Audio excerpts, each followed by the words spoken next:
Alright, what's up you guys? Welcome to another action figure review, as today we're going to be taking a look at the 90s automorph flip head Mighty Morphin Power Ranger figures by Bandai. Now these are the official Power Ranger figures that were released in order to hype up the trend and show the phenomenon of how popular the Power Rangers were back then in the 90s. And I recently started watching the Power Rangers show again, and just to, cure the itch of the nostalgia, and I will say I'm starting to like it even more than I did as a kid, because there's just something about the 5 teenagers with attitude at Angel Grove who just kind of showcase their power, their wisdom, and their loyalty to Zordon and Alpha. So as a quick little backstory, as I like to do with all my figures, there was a store back in the 90s called Woolworth where they actually had action figures there alongside clothes and other stuff, kind of like our version of Walmart these days. And I remember one day my father took me to Woolworth and he said I can buy an action figure at that time. So we went to Woolworth, and when I got to the toy section, I saw all 5 of these figures on the pegs, and I said, you know what, can I buy these? And he was like, you know what, sure, because that's basically, it would have been very incomplete if I just got one Power Ranger and didn't get the rest, because it's just, they're part of the team. You have to get all of them. So my father was nice enough to buy me the figures, and I was just super duper excited. And there's nothing better than watching the show in real life and then having the toys in front of you, and then, just bashing these figures together and breaking the hell out of them. And with that, let's go ahead and take a look at every individual character. And there's one little thing I will mention, is that because these are the automorph flip head figures, these figures are extremely frail and fragile plastic. Now you can see that each figure has a cut in their chest where you can push the heads back and you can see their true identities as the Power Rangers. Now I will not be showcasing those because, again, the plastic is so damn fragile on these figures that I am so damn scared to break them, and I do not want to break them because these figures are somewhat pricier now in the aftermarket, and I do not want to buy these again. And on top of that, we'll just keep their true identities a mystery. So with that said, let's go ahead and take a look at all 5 of these Rangers, and we'll take a look at their weapons as well and just see how great they are. And on top of that, do keep in mind they're all the same mold, they're all the same style, they're all the same aesthetics of the figure. The only thing that's different is just their helmets and their Power Coin logos that they're seen on their chest. So let's go ahead and take a look at these figures and see how great they really are. Alright, the first figure we're going to take a look at here is the Mighty Morphin Power Ranger Black Ranger, aka ZACK. And what better way than to start off the roll call with the Mastodon. So this Ranger, the helmet looks pretty decent for what it is, and the Mastodon logo right there on his chest is actually really cool. Now in the original Power Rangers, they don't necessarily have these logos on their chest, but that's okay. And the overall quality of the figure with having the gun in the holster is really cool. The gun is basically just all white there, when these days it has like the reds and the golds and the silvers and whatever. So to have just an all-white gun, it is what it is for Bandai at that time. The legs are pretty stiff and sturdy for what it is. Nice gold argyle pattern there. You can see all the little screws there in the back, which allows you to, flip the head, which showcases the true identity of the Black Power Ranger, which is basically ZACK. So other than that, it's a really nice looking figure. Helmet is fairly accurate to how it's seen. So yeah, really awesome, dope looking figure. And ZACK was obviously one of the coolest Power Rangers because he always did that Hapkido style. And he does come with his signature power axe, which is a really cool looking weapon that he owned. And this is more just an all gray style weapon, which is unfortunate because I wish they actually colored these, but again, this is a really early 90s figure, so you can't go wrong with that. And you can see that the every weapon has like a little hole on there on the sides, which allows the figures to actually hold each weapon, because if you look on the inside of their hands, you can see that there are some type of pins right there, which allows you to fit the figure or like the weapon inside their hands to give them more posability and stuff like that, just to play around with your 90s child imagination. So that is the Mighty Morphin Power Ranger ZACK, aka the Black Ranger. Up next, we're going to be taking a look at Kimberly, aka the Pink Power Ranger, who has the Megazord of the Pterodactyl. Now, again, same style figure, just pink, and the helmet itself, really nice. Now, there's one thing you'll note here is that this figure does not have the skirt because again, they were just showcasing that they just wanted to use all the same molds and plastic for these figures, which is fine.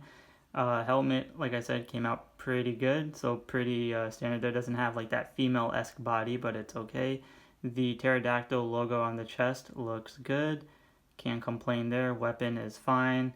Nice pink, clean patterns there. Same pin, really dope. And yeah, I like it. So she does come with her power bow, which you can see there are some pegs there, which we'll get into in a little bit of why some of these have things sticking out, but she can hold these figures, and unfortunately she does not come with any like bows or anything like that, but it's a decent looking power bow, so can't go wrong with that. So that is Kimberly, aka the pink Mighty Morphin Power Ranger, who has the pterodactyl Megazord. So up next we're going to be taking a look at Billy, aka the blue Power Ranger, who holds power of the Triceratops Megazord. Now, Billy was basically the smart, genius inventor of the group, and overall is one of the last remaining official Power Ranger members before he left in Power Ranger Zeo because, you know, he couldn't hold the power of the Gold Ranger due to his molecular whatever bullshit, that storyline they had to come up with. But overall, Billy was one of the coolest Rangers. He started off as a nerd and eventually became this really dashing guy with muscles and became really just a strong, awesome Power Ranger. His helmet looks really good. You can see the Triceratops horns and stuff like that, looking really good. The logo, pretty clean. There are a little so all these figures have some minor dings here and there, which really is okay to me, but overall everything else just came out fairly well. Nice color blue there. The gun, same there, and then you can see all the little screws on the back, which is alright, and yeah, it's a really good looking figure. He does come with the accessories of his power lance, and in this case these power lances do combine together as a little staff, which I do like, and you can see there's like a peg hole placement for both of these, which we'll get into in a little bit. But overall, nice looking weapons. I still wish they could have colored it, but it's really okay. So that's Billy, aka the Blue Power Ranger, who dons the power of the Triceratops Megazord. Up next, we're going to be taking a look at TRINI, aka the Yellow Power Ranger, who donned the Megazord of the saber-toothed tiger. And this is one of those sadder moments where the actress Thuy Trang, who played the Yellow Ranger, had passed away. So this was like early on in the Power Ranger series due to a car accident. But you will notice that this was a very interesting discovery, because as a kid you would always wonder why did the Yellow Ranger did not have a skirt, just like the Pink Ranger. Well, according to the Japanese version, the Sentai version, the Yellow Ranger was actually a male, whereas in this show they gave it to a female character. But nonetheless, I love the actual helmet design of this one. Came out fairly clean. The saber-toothed tiger logo came out really well, and the yellow color scheme, all that just looking pretty decent for what it is. So again, all the screws on the back looking fairly good. So it was really cool to see them reintroduce Trini's daughter into the Power Rangers like reboot movie that they did on Netflix, which I thought was really awesome and paid homage to the actress in Yellow Ranger, because she was one of the coolest ones, and she was the one that really deciphered Billy's intellectual lingo and wording when the other Rangers didn't understand what the hell he meant. But she does come with her power daggers, which is fairly small, but still works for what it is, and again, looking fairly nice. And yeah, I mean, again, they're pretty small, but pretty decent looking sculpting, at least for these small little weapons. So pretty cool. Not too much else to say there other than it's a nice solid looking Power Ranger. So that is TRINI, aka the Yellow Power Ranger, who dons the power of the saber-toothed tiger Megazord. And up next, we're going to be taking a look at Jason, aka the leader of the Power Rangers, and the Red Ranger, who dons the power of the Tyrannosaurus Megazord. Now, this is a very interesting case because Jason is and will forever be the best Red Power Ranger. And he was technically always one of my favorite Power Rangers of all time, just because of how much effort and energy he put into his voice acting when he was the Power Ranger, and he was the fearless leader, always putting himself before others and taking a lot of risks, and on top of that always making sure he's doing what's best and right for the team. And again, he was just one of the coolest and a force to reckon with, so I absolutely love Jason for what he was. and unfortunately, because he was part of the Power or the Peace Corps, Peace Committee, he left the show, and I won't get into the personal reasons as to why he did that, but overall his story arc was really cool, and then he came back later in Power Rangers Zeo as the Gold Ranger. But overall, the Tyrannosaurus helmet, so there's the thing, like a lot of the times the Power Ranger brands or like whatever company holds the Power Rangers, whether it's Bandai or Hasbro, they can never really seem to do the actual helmet justice, and that's unfortunate because I haven't once seen a really good looking Red Ranger helmet, but this one still holds fairly well to what it's worth, and the T-Rex logo looking really good there as well. The gun on the side and the holster, all red right there with the little screws on the back, looking pretty well, and pretty decent for what it is. Now, I will mention that if you own these Power Rangers, there's actually re-releases of the Red Ranger, Yellow Ranger, and Black Ranger, because in the show when ZACK and TRINI and Jason left, they were replaced by Rocky, Adam, and Aisha. So even though they're all the same molds, if you automorph the heads, you'll notice that Jason, ZACK, and TRINI were replaced with the inner head sculpts with Rocky, Adam, and Aisha. So that's pretty cool. And then we also have the famous Power Sword, which I do love, and it looks pretty dope. I mean, this is the famous Jason weapon the Red Ranger utilizes, so I absolutely love it. Looks freaking badass, and yeah, again, just wish there was coloring, but it's really okay. So overall, a really cool looking weapon. So that is Jason, the Red Ranger, who dons the red Tyrannosaurus Megazord. Alright, so now the cool part is you can take all the weapons and create their power blaster, which is really awesome. So remember earlier in the videos I talked about how there's all these peg holes and stuff, which aside from having the Power Rangers hold their respective weapons, you can basically combine them all together to create their power blaster, which allows them to basically destroy and defeat the monsters as it is. This is pretty innovative for the 90s in terms of actually making this happen for the Power Rangers, so I thought that was freaking awesome for them to do. So maybe I did this wrong, but at the end of the day, it's whatever. I'll fix it sometime in another video. But overall, it's just really cool that this was able to be done back then. So yeah, it's a really awesome looking combiner for these old 90s Bandai toys. And as a little bonus, we will definitely be taking a look at the 6th Power Ranger, which is none other than Tommy, aka played by Jason David Frank, or the late Jason David Frank. And he is basically the longest lasting original Power Ranger to ever grace the Power Ranger official Zordon era, because he lasted the longest out of any other Power Ranger, and that's why he will always be the definitive Power Ranger despite people's likes or dislikes against him as a ranger for taking over Jason.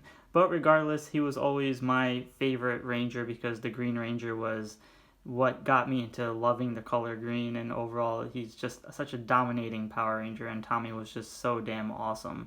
So we can see here on this figure that the figure does come with the dragon shield, which is freaking awesome, nicely chromed out, which has like reflections and stuff. The helmet looks really, really good. I love the green. It does have the dragon logo on the inside. The whole green coloring is awesome. Now, there's one thing to know about these figures is that yellowing does happen on these figures, which is very unfortunate. So to keep these in mint condition pure white is kind of difficult to do, but regardless, at least having them in great condition is great, because sometimes the elbows and knees snap first before anything else. So fantastic figure. I just love it. And you know, having Tommy come into the Power Rangers series only on episode 17, which I thought he didn't come till way later, but it was like episode 16 or 17 where he made his debut and forever graced everyone's appearance with his amazing martial arts skills and acting. And on top of that, there is a White Ranger version of this that came out in 1995 where he comes with Saba, his weapon, and it's the White Ranger, and it comes with the White Ranger shield as well. But unfortunately, that figure is extremely expensive, and it's very hard and rare to find. So, but I'm at least happy to have the Green Ranger. This figure also does come with his dragon sword, which is really cool because it's like the half flute, half daggerish sword kind of thing. So it looks really dope. And you can't go wrong with this weapon because it is Tommy, or the Green Ranger's signature weapon. He doesn't come with the sword that he has because that's technically Rita's sword, but having this weapon is really cool. So I'm very happy to, just own this figure in general. So really cool to finally add Tommy into my collection because, again, this Green Ranger is one of the coolest, and especially since Jason David Frank is no longer with us, rest in peace. I just figured it's nice to at least own something that pays homage and respect to him. So that is the Mighty Morphin Power Ranger Green Ranger, who is basically Tommy Oliver, played by Jason David Frank, who summons the power of the Dragon Zord Megazord. Alright, so these are the 6 Power Rangers from the Mighty Morphin era, as we have ZACK, TRINI, Billy, Jason, Tommy, and Kimberly. Now, as a reminder, there is the white automorph flip head, which, comes in 1995 as part of these figures as well, which I unfortunately do not own yet. However, that figure is completely and disgustingly expensive, so when I'll ever get that figure, nobody knows, but for the time being, I'm just very happy to have all 6 of these in my collection because, once again, Mighty Morphin is one of my favorite TV shows growing up, and it's one of those shows where practically every kid has watched it in their time and has practically grown up with this show one way or another. Whether or not you liked a certain individual character or not, and whichever Power Ranger you wanted to be as a kid, it was one of the coolest and craziest shows of our generation. So these figures just show how much we've gone a long way since the Hasbro figures, which have unfortunately been discontinued, which are part of the Legacy series. So we just have to see where Power Rangers will go from here. So these are the Bandai 90s, 93 or 94, roughly around that era, automorph Power Ranger flip head figures. So thank you all for watching. Be sure to give a like and subscribe, and I'll see you all in the next episode.